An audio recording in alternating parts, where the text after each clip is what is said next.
Good evening, Mr. Bond fans, and welcome once again. Until very recently, it seemed that one of the more essential components of the James Bond cocktail was whatever fantastical, high-tech, life-saving gadgetry Agent 007 would be equipped with on his various missions. And that's easy to forget, since the current Bond era doesn't make too big a deal out of gadgets, and they're certainly not a big part of the original novels, but over the years, movie audiences would love to see the new toys Bond would get to play with. Some of them silly, some deadly, but almost all of them providing 007 with ample assistance out of perilous situations. So today, I'm going to be talking through my own personal top 10 best Bond gadgets, and for clarity, I'm not going to be including the cars in this list, as I think that's its own category and was deserving of its own ranking video, which you can find elsewhere on my channel. But now that that little bit of housekeeping's out of the way, let's begin as we always do with the dishonourable mention. In theory, high-tech sunglasses are an obvious winner when it comes to Bondian gadgets, and yet, in reality, there's some of the lamest gadgets to be let out of the Q Lab. The ones in A View to a Kill look terrible. How they're activated is clunky and so unnatural looking. These gadgets are supposed to blend in. Who the heck strokes the underside of their sunglasses like that? And their special ability is confusing? So they remove reflection and glare from glass surfaces, right? Or is it that they're tinted windows and these remove the tint effect? I mean, either way, pretty lame. And then there's the X-ray glasses from The World Is Not Enough. These allow Bond to see weapons that various bad guys and girls are holstering, but the effect is quite poor, and the attempt at sexiness in a few places implying that Bond can see people naked is flawed, I mean, in a large part due to the PG-13 rating of the film. And again, the sunglasses just look pretty crappy. The best sunglasses in the Bond movies seem to be the ones that are just, well, sunglasses. Anyway, on to the honourable mention.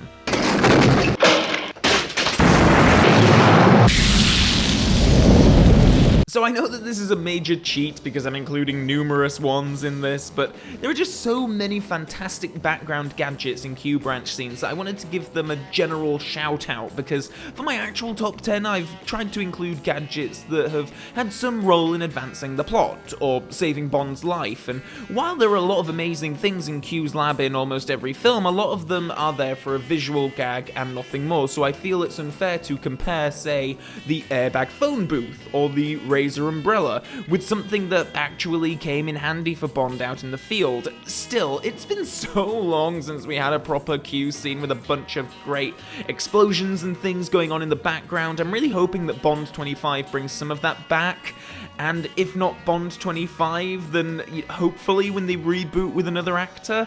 But anyway, with that out of the way, let's move on to the actual top 10. Number 10. I really like the dart-firing wrist gun from Moonraker because it's one of the few gadgets that Bond actually uses multiple times to different effects. A lot of the time a gadget will be a single-use item, but in Moonraker Bond uses it a few times, once for a gag, once to get out of a dangerous situation, and finally to ultimately kill the bad guy. It's nice that it sticks around for the whole film, but it's hardly the most inconspicuous of gadgets. I mean, if you raise your hand and your shirt falls down a bit, it's gonna be noticeable. They could have done with maybe incorporating it into a wristwatch or something. Number 9. There's no doubt that gadget creativity has suffered somewhat since the advent of the smartphone. Suddenly all the cool things that Bond would have specific gadgets for can more or less be contained in one device. It's hard to be impressed by gadgets these days when we're all carrying a thing in our pockets that can scan your face, record amazing quality footage, and pinpoint exactly where you and your friends are on a map. But in the 90s, we were a simple people, so the fact that Bond had a phone he could control a car with, scan fingerprints, and taser was pretty impressive. The gadget gets some good use in the first hour of the film and pairs very nicely with the BMW to give us one of the best car chases of the entire series. It's also a good example of Bond using gadget features outside of their intention. Like, obviously the taser is to taser people with, but Bond uses that feature to unlock a door, and then he kind of improvises with the fingerprint scanner to gain access to a safe. Really nice details, and if I could trade in my iPhone for one of those, I wouldn't hesitate. Number 8. So it might not be fair to pair these together, but they're all explosive cigarettes, so I kinda count them as the same thing. Yes, back when 007 was contractually obligated to smoke cigarettes, they were a viable disguise for various high-tech weaponry. Not so much these days, though. What if I'm going to be forced to watch television? May I smoke? Yes, of course. The smoking area is outside. Take the back door down the stairs and then get into the monorail. Go along 3 stops and you'll find a cave. Go through there and you'll find the smoking area behind the bins.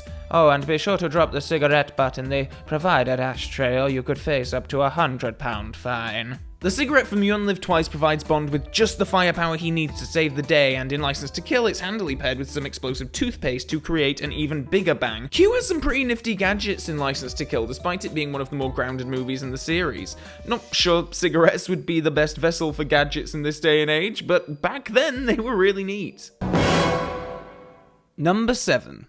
One of the more iconic ones here, the jetpack from Thunderball, is quite the invention, and especially for the 60s. In the movie, it allows Bond to escape an enemy hideout, and it's hardly something that's gonna blend in with the crowd, but the producers saw it in real life and wanted it in the movie, so here it is. It's incredible that they managed to even create such a thing. I just wish it was in the movie more. There aren't really that many shots of it, and the ones that are in there are so quick, it's kind of hard to register the thing. For a long time, I just assumed this was a visual effect, but this jetpack actually worked in real life, which is crazy. I think the gadget gets a much better showcase in the From Russia with Love video game, where it's possible to fly around levels using the thing. It contributes towards some of the most fun levels of that whole game.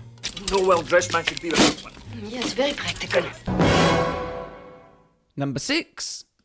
The only non-Q branch gadget on this list, Bond villains will occasionally get some pretty cool toys themselves to play with, and the blade-concealing shoe from Russia with Love is my favourite of those. People always associate this with Rosa Klebb, but of course Bond aficionados will know that it's actually the character of Morenzi who uses it first in the film in order to stab and kill Kronstein at the behest of Blofeld. I guess these things must be standard issue Spectre gear though, because Klebb has her own that she attempts to use to kill Bond later on in the film. One of the really cool things about this one especially is just how real it feels, and indeed it was based on reality. During the Cold War there was, like that famous umbrella gadget which had a tip on the end which would inject poison into potential enemies, and again it's just so fascinating to think of how iconic some of these gadgets are despite their relatively short amount of screen time.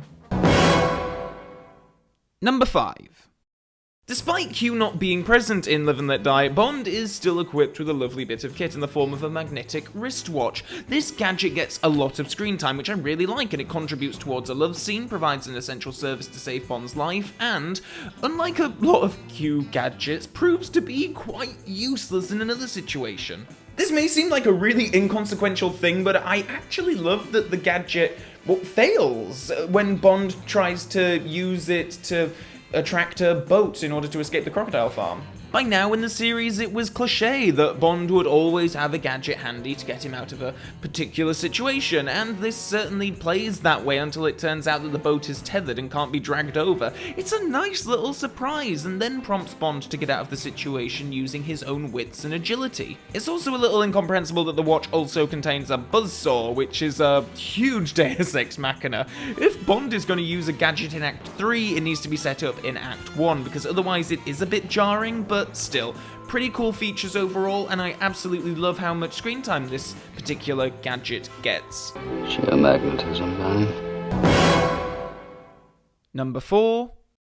Before Penwish or outlawed such devices, exploding pens were being issued as standard by Q branch. So often in Bond films, gadgets are used just for a single purpose and don't get much screen time and then are gone. What I love about the exploding pen is that we get an excellent Q moment out of it, as well as a super tense build-up to it actually being used. I love the whole scene where Boris is twiddling the pen in his hand, clicking it randomly, and Bond is counting along to see if the pen is armed or not. It's so awesome. Admittedly, it's a very, very simple gadget, and it's telegraphed to the audience well in advance through various shots of Boris twiddling with pens and fiddling about that it's going to come into play through him later in the story, but I think it's good setup and payoff. I think it's a very well used gadget. To say at its core, it is just a very simple, it's the most basic of gadgets, press this button and it's going to blow up, but nonetheless, I love it. Number 3. Much like with License to Kill earlier, the Dalton movies had some pretty memorable gadgets despite their mostly down-to-earth approach. The Q scenes from The Living Daylights are some of the best in the entire series, the man-swallowing couch and ghetto blaster being absolute favourites, but the keychain is, without a doubt, one of the best gadgets Bond has ever received. Not only could the key component open 90% of the world's locks, but by whistling a specific tune it could emit stun gas and even explode. Both of these features are well showcased and assist Bond out of deadly situations. I think it's especially cute how the keyring plays a part in the final scene with Kara too. It provides a cute moment and as such feels like more than just a one-use gadget. I'm more of a fan of ones that feel like they could be standard issue, and they're not just specific to one movie, but could play a role in several Bond adventures, much like my runner-up choice. Second place. Of course, the first real, proper 007 gadget is still top-tier material, and a fantastic bit of kit. A briefcase with multiple features including a knife, a rifle, tear gas dispenser, and a belt of very nice gold sovereigns. Bond doesn't really get all-purpose kit like this anymore, but I do enjoy the box of tricks nature of the briefcase. So often when Bond is given a gadget, it's for a very specific situation, so if he gets a magnetic watch, for example, you know fairly early on that at some point he's going to need to attract something made of metal. Here, it's actually less so. It's actually quite surprising how he uses all of the various features. A personal favourite of mine is the tear gas that's dispensed when the briefcase isn't opened correctly. How the film builds up to that moment is so great, and while certainly assisting Bond out of a dangerous situation, it is still up to Bond to use his brute strength and resilience to defeat the baddie in question. It's always a bit more satisfying when the gadget provides more of an assist to James Bond than an outright solution, and that's exactly what we get with the briefcase. And number 1 goes to... Of all the Bond gadgets, the one that I covet the most is the laser watch, as seen in GoldenEye and Die Another Day. And yes, I know he also had one in Never Say Never Again, but I hate giving that movie credit for anything. And of course, it is a big part of the N64 GoldenEye game. And I admit that a big part of my love for this particular gadget is its use in video games. It's just awesome being able to use it in, like GoldenEye N64 and Nightfire, and you can use it to access hidden areas and disable security features and the like, and that plays into my love for this particular gadget. In the movies, they're used to similar effect, most notably allowing Bond to escape Trevelyan's armoured train before it explodes in GoldenEye, and this is one of those features that I'm surprised doesn't get used more often. It's just so handy, and I would buy that every watch that came from Q Branch would include such a feature. I mean, the watches themselves look pretty darn amazing in their own right too. They perfectly encapsulate what it is to be a great Bond gadget for me.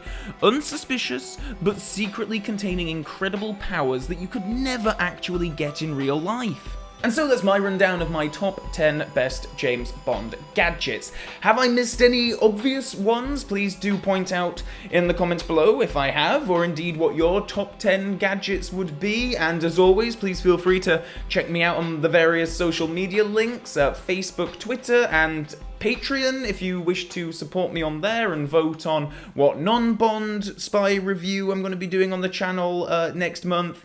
And until next time, Bond fans, so long for now.